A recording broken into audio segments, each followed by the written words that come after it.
Well, this has been quite an interesting past just 2 days of this beginning week with Elon Musk wanting the expansion of the HB1 and people in general kind of speaking out against it.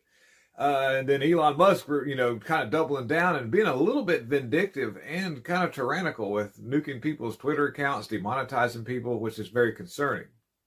I'm only addressing that because it needs to be talked about. I do have the ability to kind of have compassion to what's going on, being the fact that Elon Musk is a product of HB1, and understand that when it comes to running companies, you need help, and help is hard to find, especially nowadays in this country, America, because even unskilled labor isn't even a thing anymore. And especially what I've noticed in the field I am. People say you should get some help, which I finally did, but it took a long time because it's hard to find anybody that wants to work in America. They don't want to do anything. Their low-skilled jobs are just consisting of restaurants and different things. But basically, I want to address what Trump was doing, endorsing Mike Johnson as speaker. And this has changed abruptly today, this morning. I've just read the article and I'm getting it out now. By the way, I want to thank you for watching, and please don't forget to hit the like and subscribe. But these words behind me have been kind of going up if you've been reading what's been going on. Elon Musk spoke out. He was kind of going with Trump on the fact, I guess, just trying to stay aligned with the Republican Party, because we see the Democrats do that, even though sometimes their suggestions and policies aren't that good, but they stay together, which is actually a good thing because they tend to be successful under those. But the deal is Elon kind of actually sided with Massey and said, "Hey, Massey, dude, I think I see your point, because Johnson has cost a lot of money for the American people. It's wild to think about the fact that watching Johnson side with Democrats, putting that CR bill even on the floor without even it being 1,400 plus pages."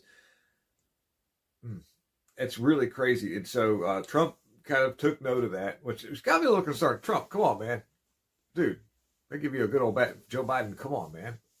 We watched some of the things you've done lately, been a little bit kind of wonky. And I want to see, and I understand your first 100 days are very important. So you need to move in as most successful direction as possible. And sometimes staying united, even under situations that don't really add up, tends to pay off. We've seen it with the Democrat Party. But let me just dig into this a little bit more real quick. The key to Donald Trump's success as president, and also America at the same, is our ability to fix the economy. That's where it's at. We have the thing is we don't have a good economy unless we have a good workforce. And like I said earlier, the unfortunate reality is we need a good workforce. Well, Americans have been demoralized through campaigns of all kind of propaganda to be lazy, fat, and stupid. And I'm not saying you guys are, but there's a large majority of people out there, or a large group of people who find that it's a very complacent way of living. You can blame music and everything for that, but the problem is it's part of the society now. It's the societal norm. We've watched campaigns on the Twitter.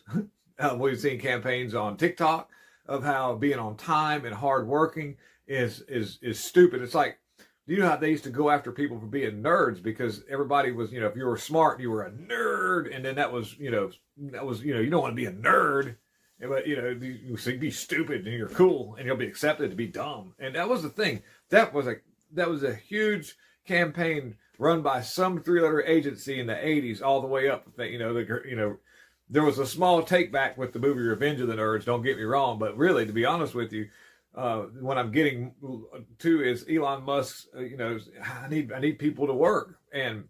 But we also don't want an invasion of another whole other thing. And we know the abuse of the HB1 is actually real. I have seen Elon Musk speak out and say we need to do some reform, but I really kind of blame the American people to a certain extent for them falling into the category of, or falling under the, I don't need to work and I can do whatever and I can just kind of be lazy and everything will be all right. Because if you're smart and hardworking, you're just a nerd, or you're just some kind of even capital R word at that. So we really got to actually look in moving society, which I hate to even put it like this, but we need to engineer society. Engineering society isn't always a bad thing. Unfortunately, we are followers. God even says that we've got to be careful who we follow. You follow the wrong people, you find yourself in a bad place. And a lot of people have followed the idea of being lazy and not work and figure out how to get something for nothing. Hustle, made a hustler.